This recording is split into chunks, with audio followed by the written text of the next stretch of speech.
सबको मेरी राम राम। इस बार आपसे मिलने में थोड़ी देर हो गई, क्षमा चाहती हूँ। आपने पिछली बार सुना कि रावण सोच में पड़ जाते हैं कि राम आखिर है कौन। अब आगे रावण सोचता है कहीं ये वही राम तो नहीं जिसने पृथ्वी का दुख हरने के लिए धरती पर अवतार लिया है। अगर ये वही भगवान राम है तो मैं उनसे ज़रूर दुश्मनी करूँगा, क्योंकि राक्षस बुद्धि है हमारी। मैं भजन करके तो उन्हें पा नहीं सकूँगा, इसलिए उनसे युद्ध करूँगा और उनके हाथों मरकर मोक्ष पाऊँगा, सोचता है। और अगर साधारण इंसान हुए तो उन्हें मारकर उसकी स्त्री उठा लाऊंगा और अपने रथ पर चढ़कर चल पड़ा राम के पास। इधर लक्ष्मण जी फल फूल लेने गए हुए थे तो पीछे से राम जी ने सीता जी से कहा कि अब राक्षसों का अंत नज़दीक आ गया है, भयंकर युद्ध होने वाला है। कहते हैं तब तुम अग्नि में निवास करो। सीता को अग्निदेव को सौंप देते हैं और सीता जी अग्नि में समा जाती हैं और अपनी छाया रूप सीता को वहाँ छोड़ जाती हैं। यह रहस्य को लक्ष्मण भी नहीं जान पाते। इधर रावण राक्षस मारीच के पास जाता है और उसे अभिमान सहित सारी बात बताता है। सारी बात सुनकर मारीच कहता है कि वो मनुष्य रूप में भगवान है, उनसे वैर मत कीजिए। जीवन मरण सब उन्हीं के हाथ में है। मारीच के बहुत समझाने पर भी रावण नहीं समझता। रावण कहता है तुम हिरण का वेश बदल कर जाओ, फिर राम तुम्हारा शिकार करने आएगा और मैं पीछे से उसकी स्त्री को उठा लाऊंगा।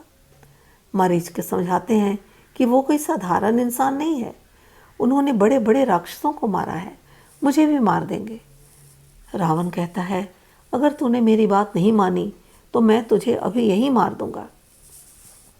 मारीच सोचता है इसके हाथों मरने से तो अच्छा है कि मैं राम के हाथों मरकर मोक्ष पाऊं। फिर मारीच बहुत ही सुंदर गोल्डन हिरन का रूप बनाकर कुटिया के आगे घूमने लग जाता है। सीता जी देखती हैं और सोचती हैं इतना सुंदर हिरन तो पहले कभी नहीं देखा। राम जी से कहती हैं आप शिकार करके इसकी गोल्डन खाल मुझे ला कर दें। राम जी लक्ष्मण को समझाते हैं कि यहाँ बड़े बड़े भयानक राक्षस घूमते हैं, तुम सीता का ध्यान रखना, और अपना धनुष बाण लेकर हिरण के पीछे जाते हैं। हिरण उन्हें अपने पीछे भगाते भगाते जंगल में बहुत दूर तक ले जाता है। राम उस पर तीर चलाते हैं, तीर सीधा जाकर मारीच को लगता है।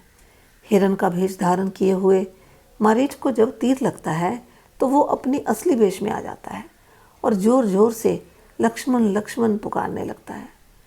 मारीच मन ही मन राम जी को प्रणाम करता है और राम उसके मन का प्रेम समझ जाते हैं और उसे मोक्ष गति देते हैं। मारीच को मारकर राम वापस हो लेते हैं। इधर सीता जी मारीच के लक्ष्मण लक्ष्मण पुकारने की दर्द भरी आवाज़ सुनती हैं तो बहुत परेशान हो जाती हैं। लक्ष्मण से कहती हैं लगता है आपके भाई राम किसी संकट में हैं।